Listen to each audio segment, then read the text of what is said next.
Y Buenos ahora vamos a días. pasar a otro de los bloques, que es el coordinador temático, es Ricardo Greenspoon, cultura y educación. Bien, cultura y educación, vamos a pedirle a Ricardo si puede activar su micrófono.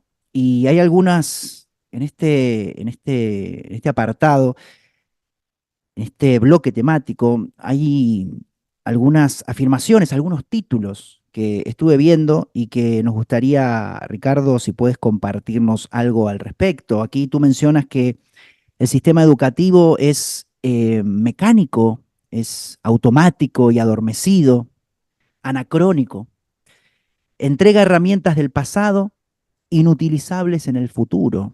Bien, es una educación autoritaria y memorística. Y afirma el libro, Ricardo afirma en el libro, actualmente estamos en una crisis educativa.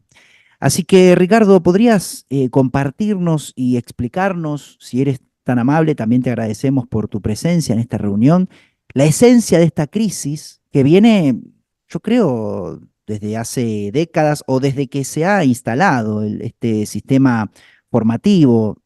Todos sabemos que el sistema educativo ha comenzado como guarderías, ¿no? Como guarderías de los hijos de los trabajadores, ¿no? Entonces, siempre fue un sistema formatorio para el mercado laboral, más allá de que se haya complejizado y bueno, ahora hay otras materias, universidades, posgrados, pero la esencia es la misma, ¿no? Entonces, era evidente que se iba a llegar a esta crisis, pero también queríamos saber, Ricardo, ¿en qué se hace hincapié en este libro? Porque en los libros anteriores de coautoría se toca también la educación, la cultura, pero en qué quieres hacer principalmente hincapié en este libro en relación a cultura y educación? Y también te vamos a pedir que te quedes con nosotros porque también te vamos a pedir que abarques un poco el tema de tecnología que también lo has escrito, si eres tan amable, Ok. Ricardo.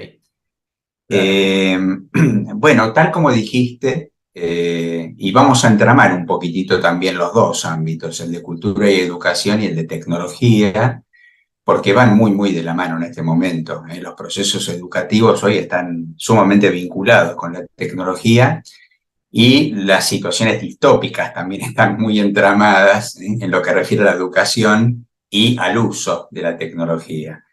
Entonces, es cierto, Mariano, porque si hacemos un poquito de memoria, efectivamente, la educación tradicional, convencional, aquella que llamaste recién, ¿no? Y que efectivamente sigue siendo de alguna manera memorística, mecanicista, racionalista, surge en un momento de la historia de la humanidad en donde se requiere justamente de los procesos educativos institucionalizados a partir de la revolución industrial, porque, bueno, la gente tenía que ir a trabajar, papá, mamá, y a los hijos había que dejarlos en algún lugar.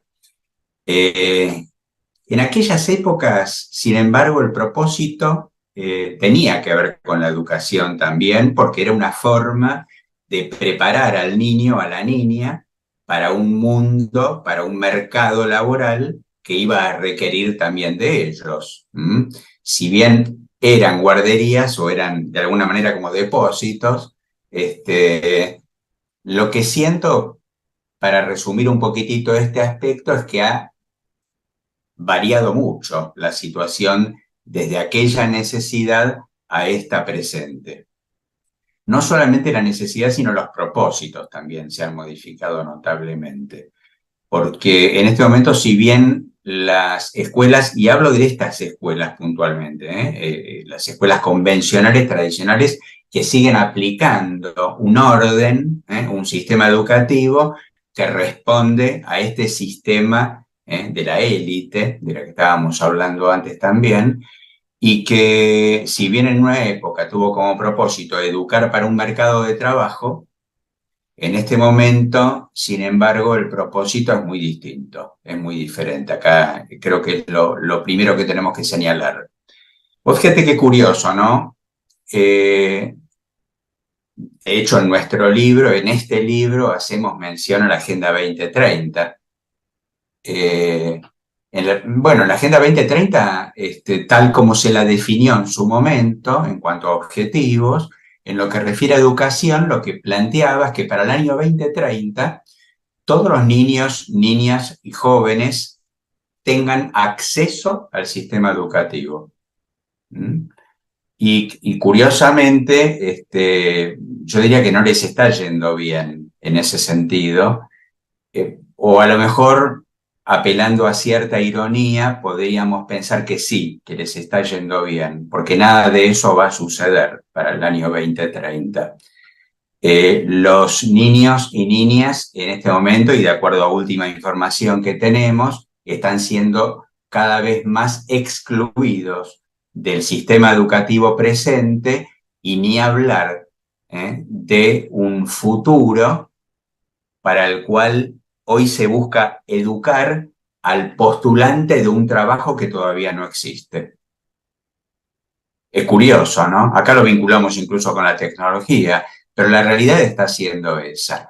Hoy educar es educar para el formateo. Hoy educar en estos sistemas convencionales es educar a un niño y a una niña que va a ser inexorablemente descartado, que no va a tener lugar dentro de ese proceso educativo, de ese mercado laboral para el cual se está preparando hoy a un sector de la humanidad.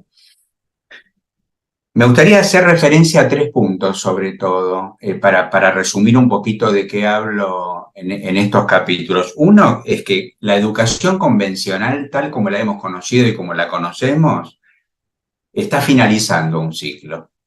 Está finalizando un ciclo, está terminando. La mayoría de los contenidos que se están estudiando en este momento en escuelas y en universidades, mañana van a ser obsoletos. De modo que habla esto finalmente de un fin de ciclo. Segundo, la élite, que sigue de alguna manera, bueno, gestionando, ya pero con otro propósito, como decía antes, está en este momento en un estado de incongruencia, porque por un lado formatea al niño, oprime al niño, descarta al niño, hablo de esto en función a pocos años por delante que vienen, está generando una gran masa, de esto seguramente va a compartir nuestro compañero Martín, porque ya tiene que ver con la sociología, pero está generando una gran masa, una formación de masa, que está entrando en modo automático en el programa de inconsciencia colectiva. Y yo siento que estos sistemas educativos convencionales hoy están siendo la columna vertebral que dirige a esta generación humana, empezando por los niños, educándolos y formateándolos en esa dirección, en la de la formación de masa, la psicología de masa, el gran rebaño y finalmente la inconsciencia colectiva. Y por último, también lo que estoy notando, y de esto también comparto en este capítulo, es que los viejos sistemas educativos se están derrumbando, que el tiempo se está acabando también, y lo que viene en términos educativos es para pocos. Es absolutamente para pocos, es selectivo.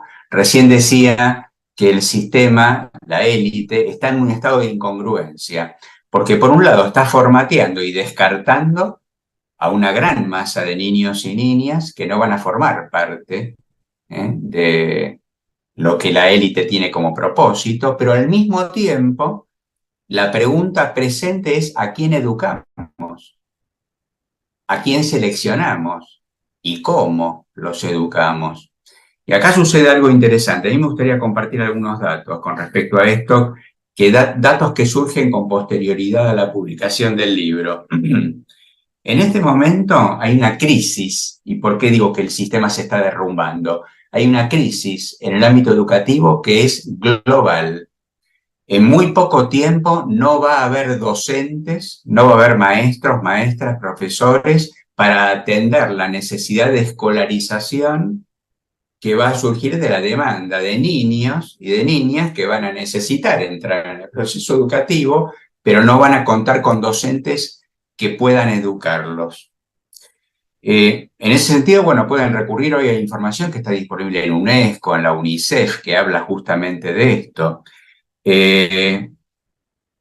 Con lo cual, está en este momento surgiendo en esta crisis de escasez de docentes un problema mundial que no afecta solamente a países de bajos recursos, afecta también a países de ingresos altos, como los países europeos o América del Norte.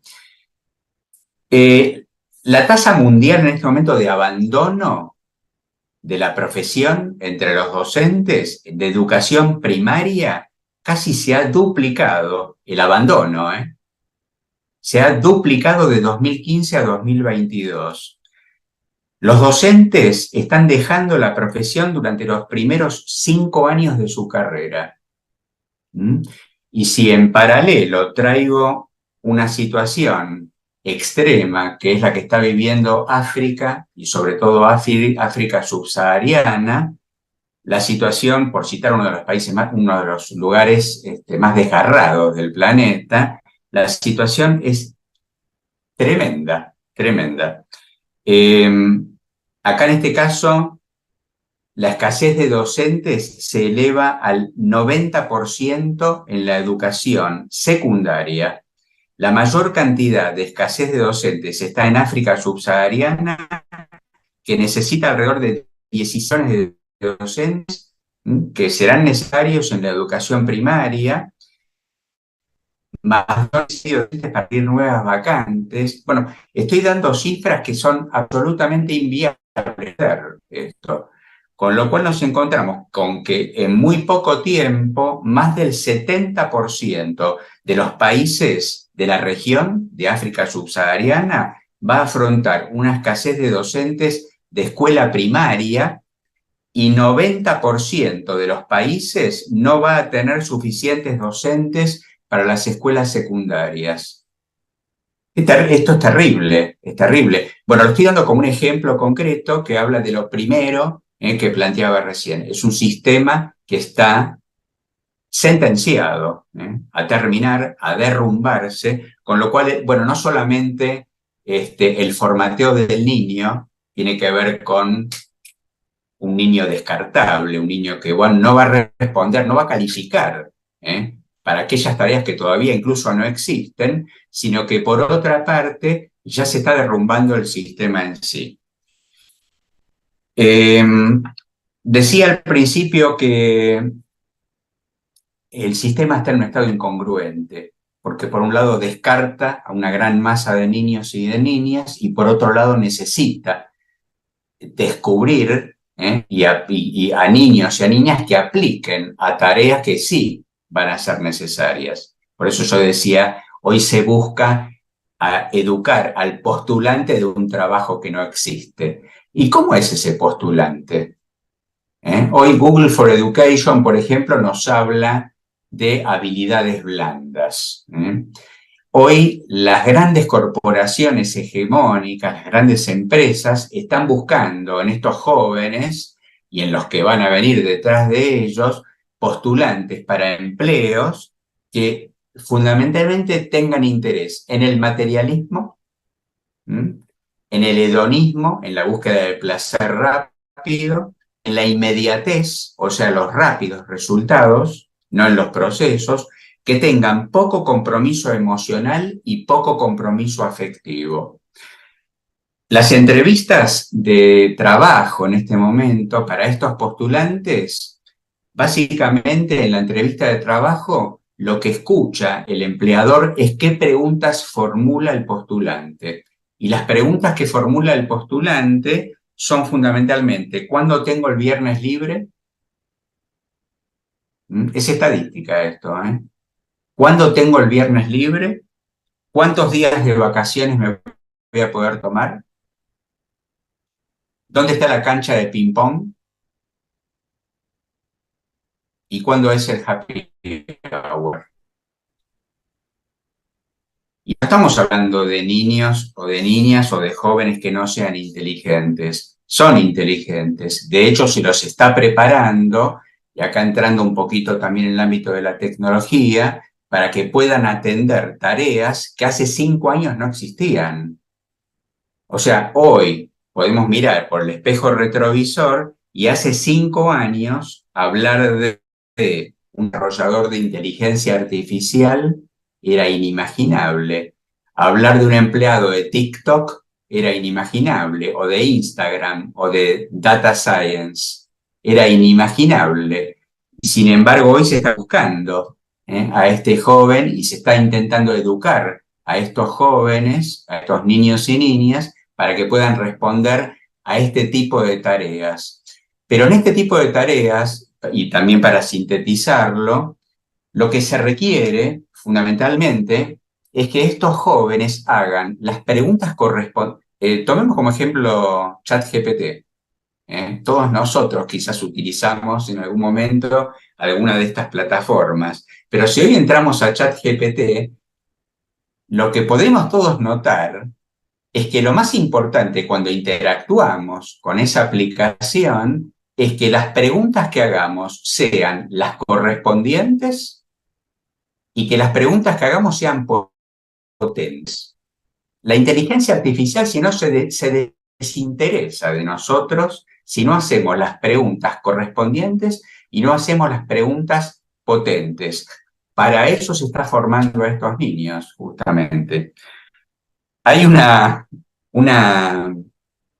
como un juego en ese sentido, ¿no es cierto? Porque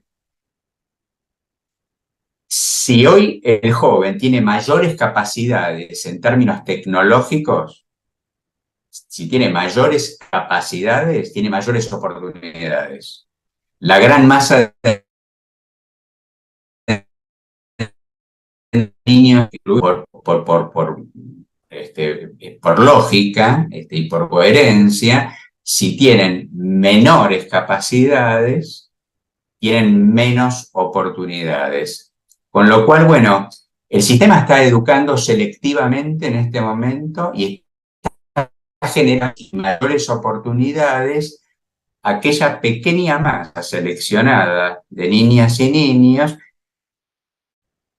que van a hacer las preguntas correspondientes y hacer las preguntas más potentes.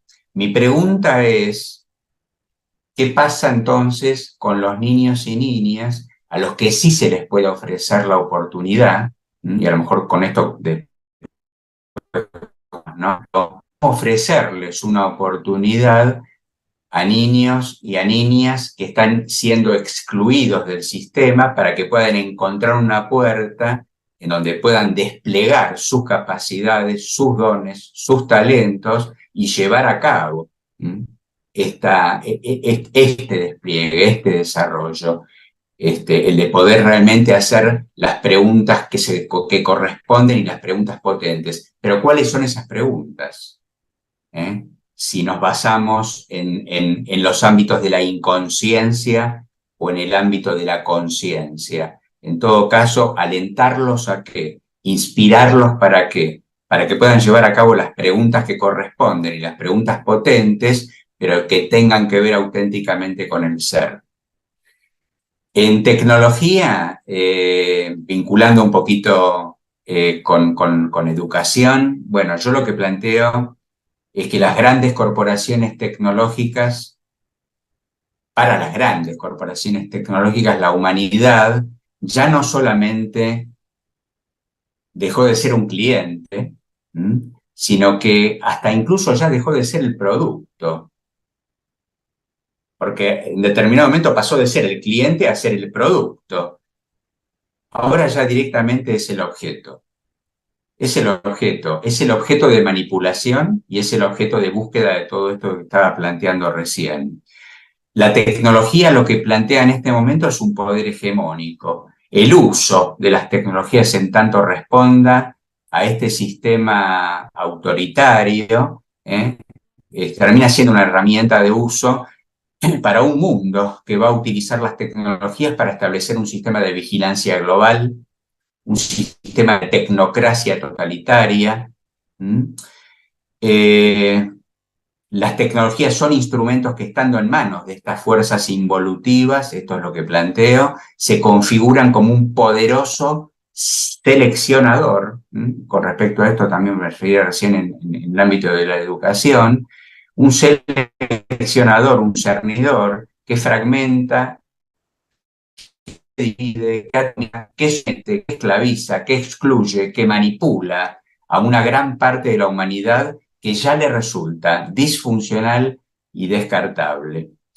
La inteligencia artificial, la ingeniería genética, bueno, de esto van a hablar seguramente más mis compañeros, las redes sociales, las plataformas de noticias, los videojuegos, la manipulación climática, seguramente Alfonso se va a referir a esto también, entre otros recursos críticos tecnológicos, estando al servicio del gobierno en la sombra, puede convertir a la mayor parte de la actual generación humana en una generación inútil.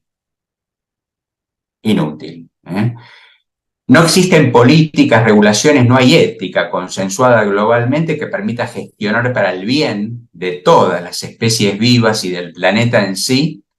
Y los datos, en lo que en algún momento se llamó el dataísmo, ¿no? Como una nueva religión, estando concentrados en pocas manos, y ni hablar estando en manos de estas grandes corporaciones tecnológicas, eh, eh, bueno, configura finalmente todo este gran programa de sometimiento y de manipulación y creo que realmente hoy sí, desde el punto de vista tecnológico, el poder está basado en los datos, o sea, en quién tiene el conocimiento. Ya, digamos, no sé, esto Emilio lo ha explicado, ¿no? El dinero ya está en pocas manos, el poder de decisión ya está en pocas manos,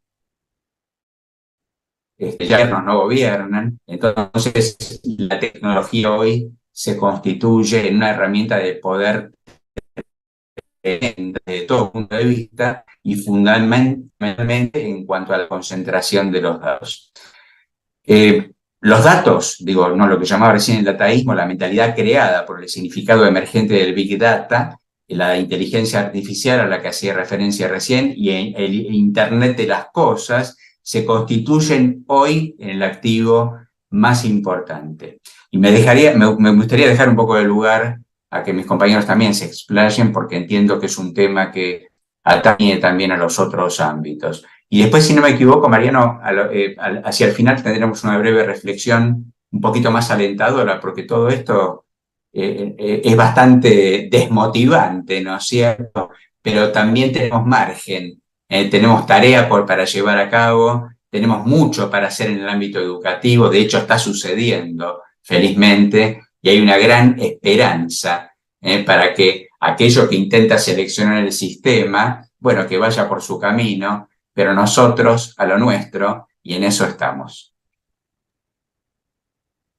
Muchas gracias, Ricardo. Sí, luego vamos a vamos a dejar espacio para, luego de cada compartir, de cada bloque temático, alguna que otra reflexión. Y bueno, muchísimas gracias por estos datos, ¿no? Que plasman muy bien la crisis del sistema educativo, ¿no? O sea, sabemos que la base del sistema educativo desde siempre fue no tomar en cuenta los dones y talentos, ¿no? Entonces, es lógico, me parece que muy lógico que una persona se pregunte en la entrevista laboral cuándo es el viernes libre, ¿no? Porque va a ser Sí, algo que no... Mm. y por último, Mariano, si me permitís, señalo lo crítico que es que ya la crisis en el ámbito educativo no está impactando solamente en el niño o en la niña, en el formateo, está impactando en los docentes, de ahí la crisis justamente educacional.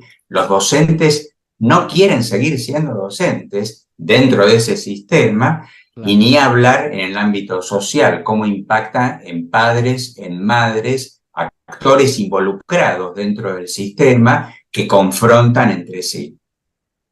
Sí, es una crisis global que Así es. impacta en todos los actores. Muy bien, Ricardo, muchas gracias. Vamos a pasar a la parte de clima y ecología con nuestro amigo Alfonso Soria, que le vamos a pedir que abra su micrófono y también agradecerle por su presencia hoy en esta reunión, en esta presentación que vamos a recordar, esta presentación de este libro, La distopía imperante, mentiras que promueve y certezas que oculta, superando el relativismo escéptico. Tercer libro de coautoría,